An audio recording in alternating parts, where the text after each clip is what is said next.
What is the upskirt decade?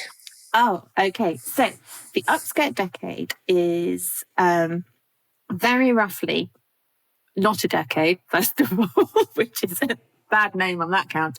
But it starts around 1998. It ends around 2013. And it's the name that I used in my book, Toxic, for this era of really intense, really invasive celebrity that was very much focused on young women. Britney Spears, Lindsay Lohan, Paris Hilton, women who became the fodder of gossip blogs, and who were presented as, these trashy sluts who are no better than they ought to.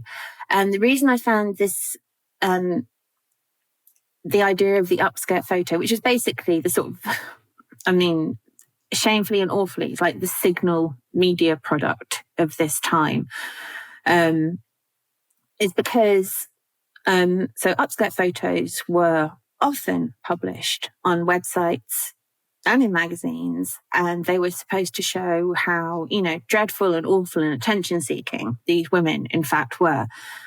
And actually, the way that these photos were taken and what you couldn't see within the photos is that they would be taken by a paparazzi who would be literally lying in the gutter, aiming a camera up a woman's skirt, trying to get this picture. And that, to me, it's kind of exemplified the whole decade, right? It's this period where the media does awful things to women and then encourages the public to blame the women for the things that are being done to them. And, the reasons that the upskirt picture was possible in that period was, number one, because digital technology had moved on so that you have these fast light cameras that you can, in fact, get down in the gutter and take pictures with in that way. You've also got instant distribution of these pictures, meaning that you have a very rapacious market for paparazzi images.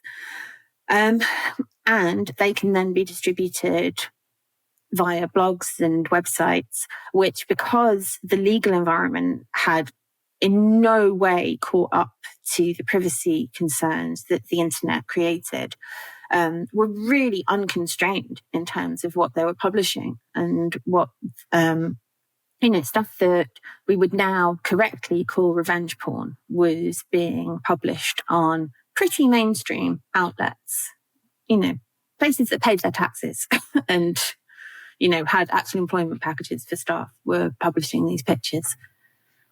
There was you mentioned, I can't remember which broadsheet it was, that wrote a very detailed, essentially, review of the Paris Hilton sex tape. Was that right?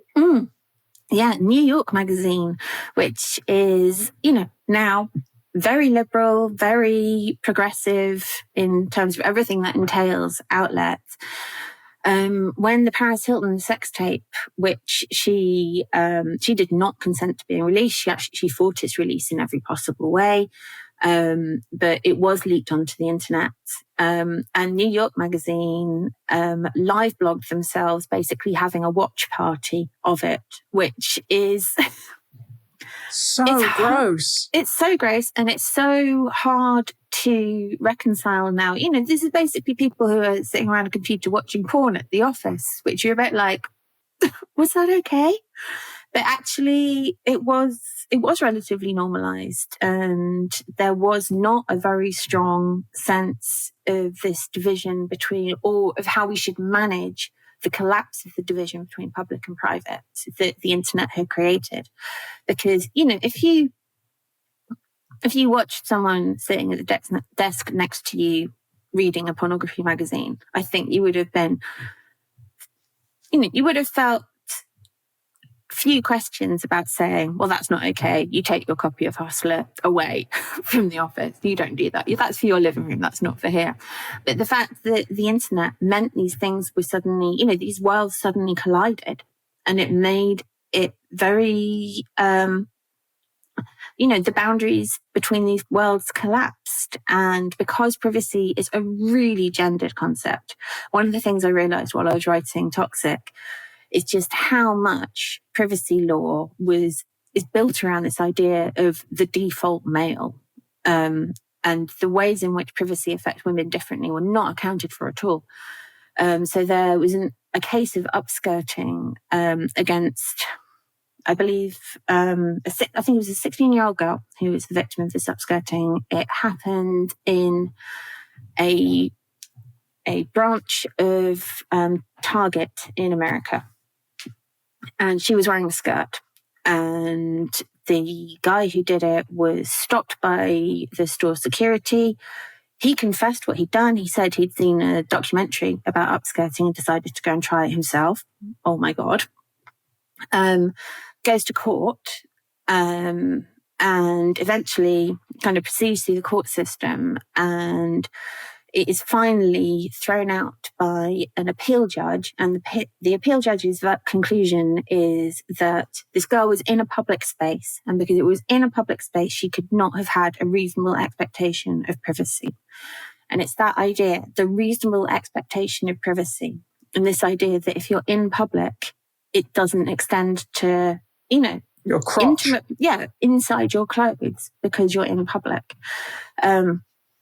Transparently, that is not something that's going to affect men in the same way, right? Because men don't wear skirts, men don't wear clothes, and men are not subject to this kind of intrusion in the same way, because it is a thing that it's kind of sexualized aggression that men perform against women. It doesn't happen in the other direction. And privacy law, not just in America, not just in this specific state, but globally, was totally inadequate to contending with this situation. And women were really hung out to dry for a very long time until the law caught up.